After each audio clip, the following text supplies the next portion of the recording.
بيقولك مرة طفل صغير بيسأل مامته: يا ماما، هي جارتنا بتخاف؟ قالت له: ليه يا حبيبي؟ قال لها: أصل كل ما تسافري بتيجي تنام عند بابا.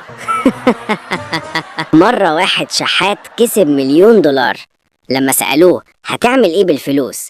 قال لهم: هبني جامع واشحط قدامه على رواقة. وبيقولك واحد بيغازل مراته على طريقة كورونا، قال لها: كل الستات في قلبي حالات مشتبه بها، إلا انتي إصابة مؤكدة. وعندنا واحد ساكن معانا في العمارة، مرة خبط علينا بالليل وجايب لنا عشاء من طبخ حبيبته، والغريب طلع عاملاله سحر، والنهاردة كل اللي في العمارة بيحبوها.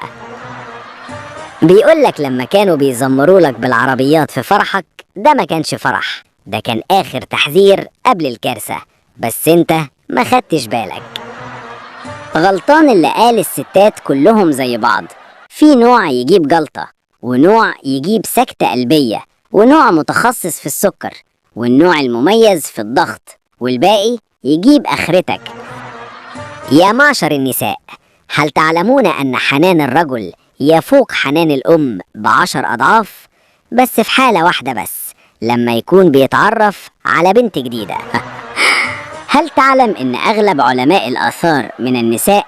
وطبعا السبب واضح، أشطر ناس ينبشوا في الماضي.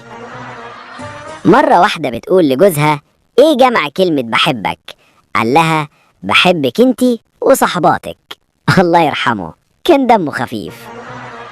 واحد بيقول: وأنا صغير كنت فاكر اللي بيكلم نفسه في الشارع مجنون، كبرت وعرفت الحقيقة، طلعوا متجوزين. حكمة اليوم: موبايلك حصانك، لو قفلته قفلت لسانك، ولو سبته من غير قفل ففضحك وخانك.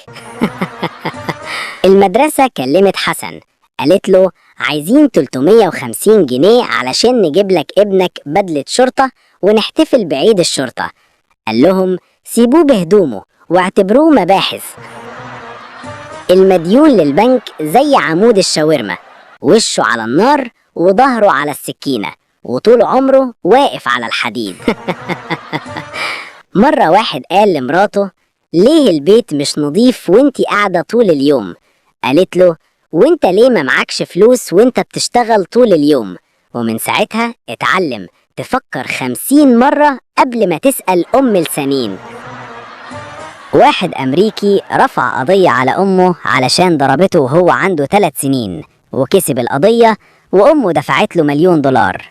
أنا لو رفعت قضية على أمي كنت اشتريت برج خليفة.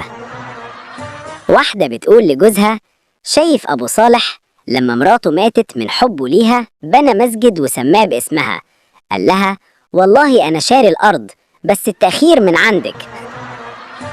واحد في ثانوي ساقط في كل المواد، رجع البيت علق الشهادة قدام أمه وقال لها: افضلي العبي طول السنة وبعدين تعالي ادعيلي آخر يوم في الامتحان.